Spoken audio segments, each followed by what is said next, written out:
আমার বর কি ভালো আমার স্লিভলেস পড়তে অ্যালাউ করে, মানে এগুলো শুনলে কিন্তু আমার খুবই রাগ হয়। আপনি তো একটা আলাদা ইন্ডিভিজুয়াল মশাই, আপনাকে আবার অ্যালাউ করার কি ব্যাপার হলো আমি কিছু বুঝলাম না। আবার অনেক ছেলে গদগদ, আমার বউ তো আমি রাত অব্দি আড্ডা মারলেও কিছু বলে না, আমি মদ সিগারেট খেলেও আমায় কিছু বলে না। মানে ভাবুন আপনি কি স্পাইনলেস একটা পুরুষ মানুষ। হ্যাঁ, আপনার বউ আপনাকে অ্যালাউ করছে, আপনি দাঁতকে নিয়ে বলছেন যে আমি মদ সিগারেট খেলাম, আমার বউ আমায় কিছু বলে না। মানে দুপক্ষই কিন্তু আপনারা সমান দোষী। মেয়েরা কি বলছেন আমার বর কি ভালো আমি স্লিভলেস পড়লেও কিছু বলে না, মানে আমি বুঝতে পারছি না। আপনি তো ইন্ডিভিজুয়াল, আপনি কি পড়বেন না পড়বেন সেটা আপনার বর আপনাকে অ্যালাউ করছে, তারপরে আপনি বলছেন, তারপরে আবার আপনারা নারী স্বাধীনতা ধ্বজা ওড়াচ্ছেন।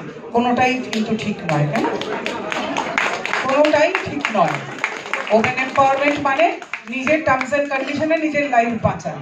কেউ ঠিক করে দেবে তারপরে সেটা বাঁচবো, সেটা ওমেন এম্পাওয়ারমেন্ট হতে পারে। কেমন আজকে আমি যে কথাগুলো বলি, আজকে আমি যে কাজটা করি, এটা আমায় কেউ কিন্তু ঠিক করে দেয়নি। ডেফিনেটলি আমার হাজব্যান্ড আমার পাশে আছে, আমায় সাপোর্ট করে, কিন্তু ও কিন্তু আমায় ঠিক করে দেয়নি আমি মেন্স রাইটটা করবো কি করবো না। এটা কিন্তু আমি নিজের শর্তে করেছি প্রথম দিন থেকে। বড় ও আমায় উল্টে বলেছিল মারধর খাবে, আবার মারধর খেলে তবেই তো আন্দোলন দাঁড়াবে, তবেই তো কিছু হবো। মারধর না খেলে, দেখুন মারধর না খেলে মুখ্যমন্ত্রী হওয়া যায়নি, কিচ্ছু হয় না। মারধর না খেলে কিচ্ছু হবে না, কিন্তু যাই কাজ করুন মারধর ধাক্কা ধাক্কি গালাগাল হতে হবে।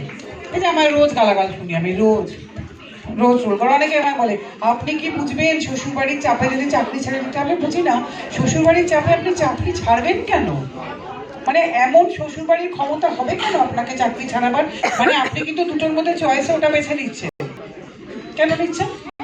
আপনি সংসার করতে চান তাহলে তাহলে কিন্তু কমপ্লেন করবেন না, তাহলে নো কমপ্লেন। তাহলে আপনি সংসারটা বেছে নিয়েছেন, তাহলে কিন্তু কমপ্লেন না। সোশ্যাল মিডিয়ায় রোজ গাউনি গাইবেন না এসে। দুটোর মধ্যে একটা বাঁচতে হবে লাইফে, কিন্তু তাহলে স্যাক্রিফাইস করতে হবে যে কোনো একটা। আমি মেয়েদের বারবার এটা বলতে চাই, নিজের পথে হাঁটার রাস্তাটাও কিন্তু খুব কঠিন। ওপরে ওঠার সফল হওয়ার, সিমরানকেই জিজ্ঞেস করুন, ঝর্ণাকেই জিজ্ঞেস করুন, যারা সফল হতে চেয়েছে নারী বা পুরুষ, সবার রাস্তা কিন্তু খুব কঠিন এবং খুব একা। সে রাস্তায় হাঁটতে রাজি আছেন তো বলুন, আমার সঙ্গেও হাঁটতে পারে। পুরুষ অধিকার করতে হবে তাদের কোনো মানে নেই। সফল নারী মানেই পুরুষ অধিকার করতে হবে, কোনো কথা নেই।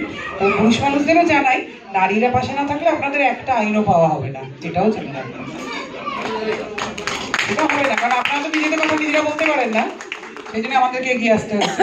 কিন্তু অবশ্যই এটা নারীরাও মনে রাখবেন, পুরুষরা না থাকলে আপনারাও কিন্তু কিছু দেখেন না।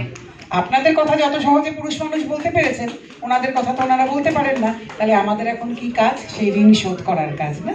কাজে আমাদের এখন কোমর টোমর বেঁধে নামতে হবে, একটা যাতে মেন্স কমিশন ভারতবর্ষে হয়, তাই না? সে আশায় দিনগুলো তাহলে আমার সঙ্গে থাকতে ইচ্ছে করলে থাকতেও পারে, নাও থাকতে পারে। তবে মেয়েদের বারবার বলবো, নিজের পায়ে দাঁড়ানোটা কিন্তু প্রাথমিক শর্ত, বাকি সব তারপরে আপনা আপনি হয়ে যাবে। নিজের রোজগার থাকলে দেখবেন তার জড়ি আলাদা, তার গ্লোই আলাদা, তার সব আলাদা।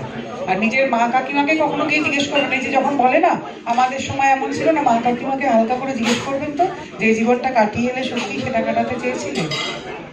যদি সৎ সাহস থাকে তাদেরকে বুকে হাত রেখে বলতে বলবেন সত্যি ওনারা এটা কাটাতে চেয়েছিলেন। এটা একটু জিজ্ঞেস করবেন, ওনারাও বোধহয় চাননি, কিন্তু দিন অন্যরকম ছিল, আজকে দিন অন্যরকম। কাজেই সবার আগে মনে রাখবেন প্রাথমিক শর্ত কিন্তু রোজগার। পুরুষ মানুষকে নিয়ে যে পুরুষতান্ত্রিক সমাজ বলে চিৎকার করেন, একমাত্র কারণ পুরুষ মানুষের কাছে কিন্তু রোজগার আছে।